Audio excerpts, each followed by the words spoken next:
我是瓜皮儿。绿箭侠第3季前情提要：经历了身份危机，洛伊主动认罪，保住了奥利弗，随后营造假死脱离社会，独自一人到远方生活。为让奥利弗继承联盟，老谋深算的雷小谷不给他任何拒绝的权利。西亚阵亡，唯有继承联盟才有权使用拉萨路之池。为了妹妹，奥利弗彻底遁入黑暗，更名埃尔萨菲尔，成为了恶魔的继承人。洗礼只是第一步，成为恶魔必须要忘记过去。奥利弗的实力本就不俗，再加上雷小谷的亲自训练，多方面的技巧，突飞猛进。为确保奥利弗彻底重生，雷小谷不停为他洗脑训练，日复一日。奥利弗逐渐忘记过去，在他的认知里，过去已被遗忘，现在只有一个身份：埃尔萨菲尔。经历了这个磨练之后，更多的考验纷至沓来。私自潜入联盟的迪哥被活捉，雷小谷希望奥利弗能亲自了解他。不管迪哥说什么，已经无济于事。奥利弗给了他一把剑，他不杀手无寸铁之人。期间，迪哥一直在引导奥利弗回忆过去。奥利弗非但没被动摇，他一剑带走了迪哥。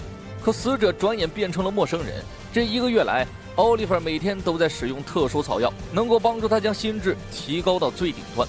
刚刚的迪哥就是奥利弗的幻象，不管奥利弗看到了谁，他都明确了忠心。雷小谷已然彻底放心，也和奥利弗聊起了一些往事。当年他被召入联盟时，还有另外一个竞争者，对方名为戴米安达克，两人可以说是同门师兄弟，感情很是要好。可继承人只能有一个。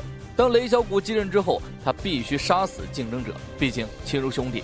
雷小谷犹豫的那段时间，达克带着部分泉水和手下逃离了联盟。而后他成立了一个新组织，达克就如同蜂王，手下有一批忠诚的蜂群。这些年的事多多少少都跟达克有关。如今他把联盟当成了敌人，更是想杀死雷小谷。如果他知道奥利弗继任的话，一定也会展开报复。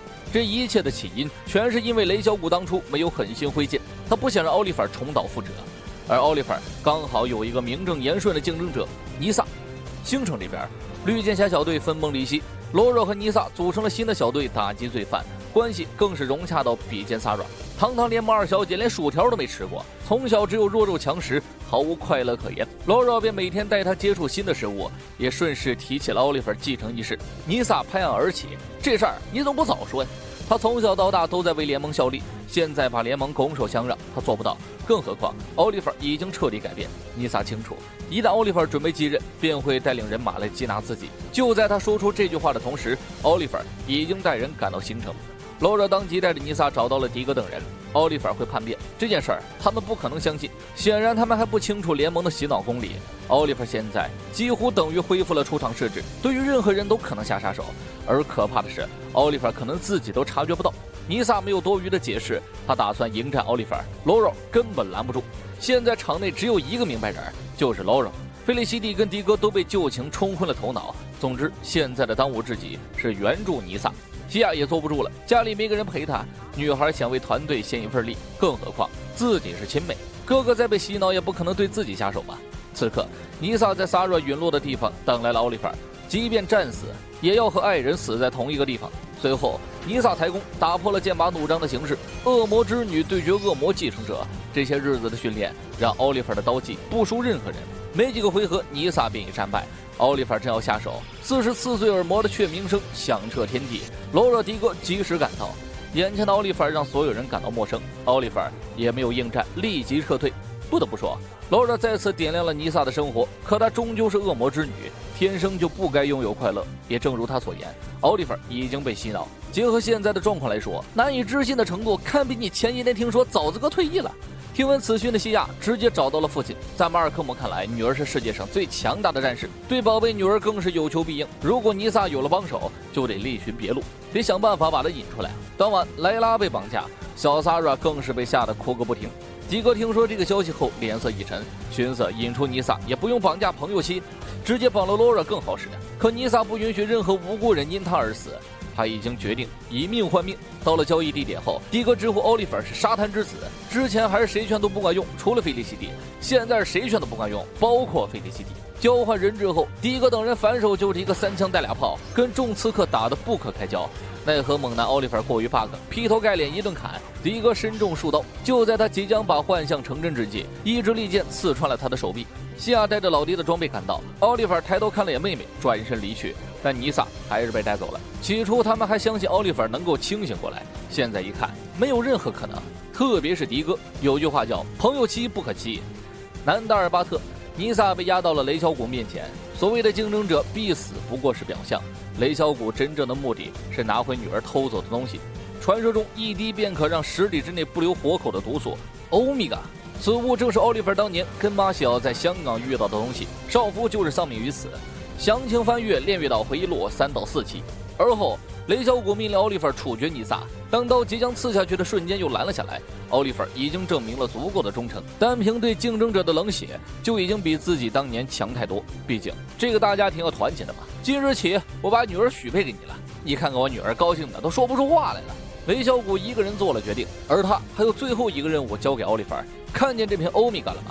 我要你把这个用在星城，断绝一切过去最好的办法就是毁灭过去。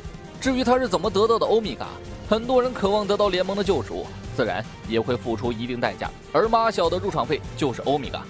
奥利弗依旧是目光坚定地应了下来，新婚仪式很快就会到来。等大婚完事后，奥利弗就得带着死亡降临星城。对于继承联盟，奥利弗义不容辞。可婚姻这事儿，他没自信，他想出去静静。孩子们感情的纠结，雷小谷没有多言。踏出联盟后许久，奥利弗碰到了马尔科姆。此刻的他瞬间恢复了往日的思绪，原来这一切都是他跟马尔科姆的计谋，不仅骗过了小队，还骗过了观众。欧米伽足以毁灭星城那是他们所有人的家乡，即便是反派马尔科姆，此刻也决定为城市而战。早前马尔科姆就提醒过奥利弗，继承联盟肯定会给星城带来灭顶之灾，可没想到事情这么突然，联盟是不可能被武力攻破的，唯有里应外合从内部捣毁。为了让马尔科姆顺利说服小队，奥利弗给他介绍了一个人。交流完情报后，马尔科姆立即走人。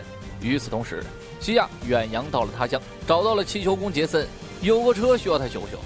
见到罗伊的时候，西亚什么压力都没了。这些日子罗伊完完全全变成了普通人，西亚特意为他带来了军火库战衣。这人多多少少有点夜生活。随后罗伊开始修车，隔天一早枕边早已无人，罗伊留下一张字条，奥利弗牺牲自己只希望妹妹能够平安生活，但自己终归是个逃犯，给不了西亚足够的安全，最爱他的方式就是离开。另外罗伊觉得军火库的衣服更适合西亚，多个红箭何乐不为呢？另一边菲利西蒂早就满头乌云，善良的雷好一顿开导。最近他发现原子战衣有一个新的突破，只不过这需要菲利西蒂也帮点忙。出于绝对信任，菲利西蒂签字时根本没问是什么。当他走后，雷才缓缓拿起了帕莫科技所有权转让书。至于欧米伽的事儿，当年捣毁马修将军时偷了一柄，儿子死后他意识到自己不够强大，那之后一直有个囚笼束缚着他，这个囚笼无法逃脱。奥利弗本想继任后还马小一个自由，却被男人拒绝。马尔科姆回到星城第一件事就是召集小队，正如奥利弗所猜测，马尔科姆在这说啥都没有人信，所以他带来了奥利弗的挚友塔苏。塔苏知晓欧米伽的恐怖，也知道奥利弗的内心想法，日落前就一起出发前往南达尔巴特。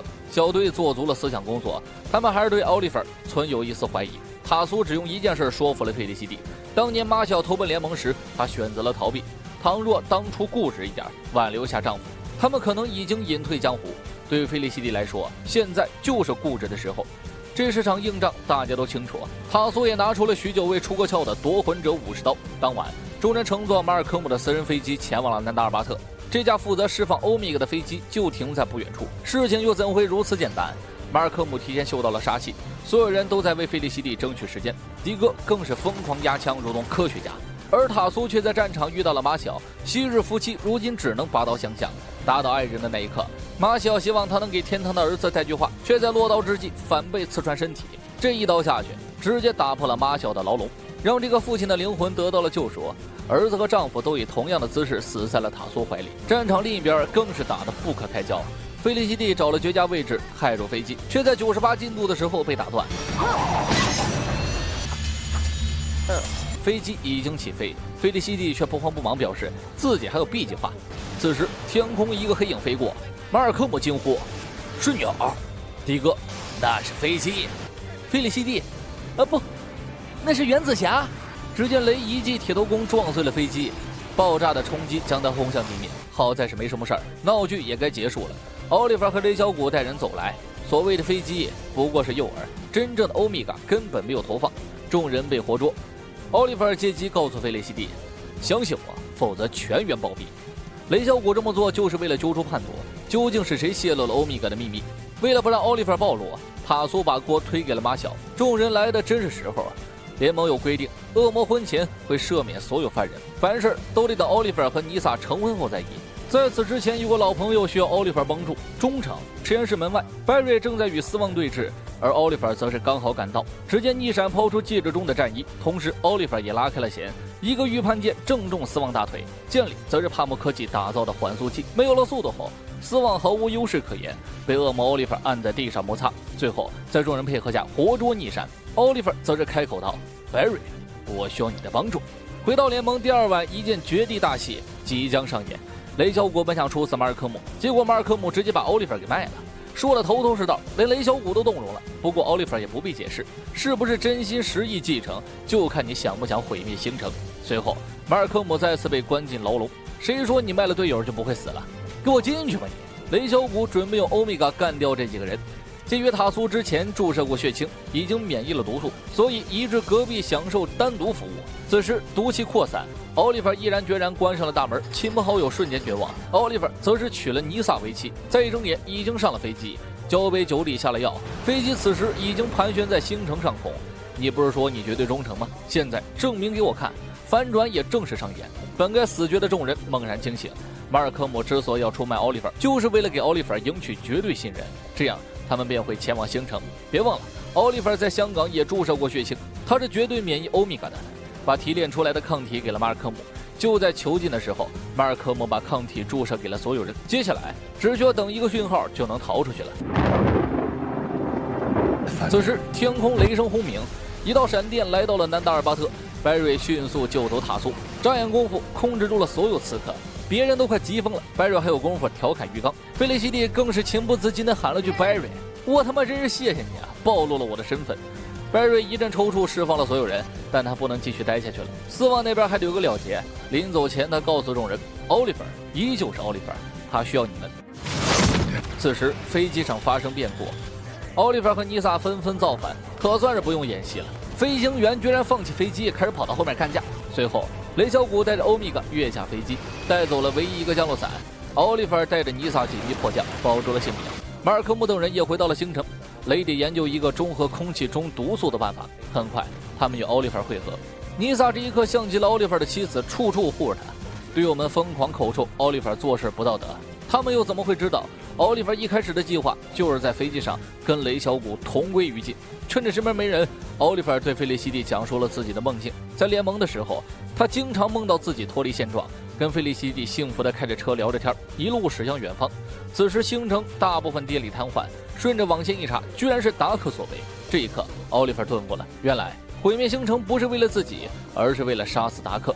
看来只能先行找到达克作为筹码了。等奥利弗他们杀到之后，妈的，达克也在耍诈，他根本不在星城，一切都是给雷小谷营造的假象。正当奥利弗气得想骂娘的时候，雷小谷又打来电话，他已经在4个容器里投放了欧米伽，干不掉达克也没事，既然你背叛了我，就和你的城市一起灭亡。好消息是，雷发明了中和系统，只要找到容器就能防止扩散。此时此刻，他们需要警方的帮忙，昆汀只能放下私人恩怨，派出大量警力帮忙。等菲利西蒂的定位一出，即刻行动。很快4个位置全部找到，迪哥前往了第一个，西亚也化身闪电妞赶来帮忙。可他们万万没想到，雷小谷所说的容器居然是活人。所有人都在开始四处寻找容器，雷则是要另想办法阻止病毒在空气中扩散。水坝之上，雷小谷等来了奥利弗，因为阻止他的办法只有杀死他，这意味着奥利弗要以奥利弗的身份重施杀戮。这次的决战，奥利弗拿出了上次干掉自己的剑。水坝之上，2个黑衣人单挑，警方已经注意到了他们。昆汀只看一眼就知道，眼前人是奥利弗。尽管被冤枉被仇视，他还在为星城而战。这次奥利弗依旧败下阵来。对于一个活了100年的刺客来说，奥利弗还是太年轻了。昆汀赶紧一个电话告诉了菲利西蒂情况，上级已经下令随时开枪射杀，他阻止不了。希望菲利西蒂能奇迹般的赶到现场，不然奥利弗必死无疑。原子侠是唯一能快速赶到现场的人，但雷选择拯救百姓，他的科技是唯一的办法。另一边，奥利弗抓准时机，用同样的招数反杀了雷小谷，一招一式如同复制了雪山之战。到了这一刻，雷小谷反而笑了，孩子，我果然没有看错你。而后把雷小谷的戒指传给了奥利弗，就在此时，警方开了枪，奥利弗一软坠下水坝，好在上原子侠接住，或者说是套娃费里西蒂。雷也不负众望，阻止了病毒扩散。尼萨都忍不住赞叹了雷小谷专属战衣的防御性，子弹都没有击穿。今晚的胜利属于所有人。奥利弗也决定不再去当绿箭，正如他之前所说，他没有办法同时兼顾绿箭和奥利弗，所以他选择后者，选择跟费利西蒂好好在一起。更何况星城有了原子侠，还有红箭西亚，没有什么可担心的。事后，迪格与奥利弗分道扬镳，绑架妻子这件事是心结，他难以接受和奥利弗一起合作。按照私下约定，事成之后，奥利弗把戒指交给马尔科姆，由他来带领刺客联盟。合作关系结束后，他们依旧是敌人。昔日被联盟追杀的魔术师摇身一变成为雷小谷，尼萨不得不向杀妻之仇跪拜。最关键的是，雷已经移交了股份，他要完善原子战甲的最后一道工序——小型化。第一次测试引发了大爆炸，帕默科技顶楼瞬间淹没。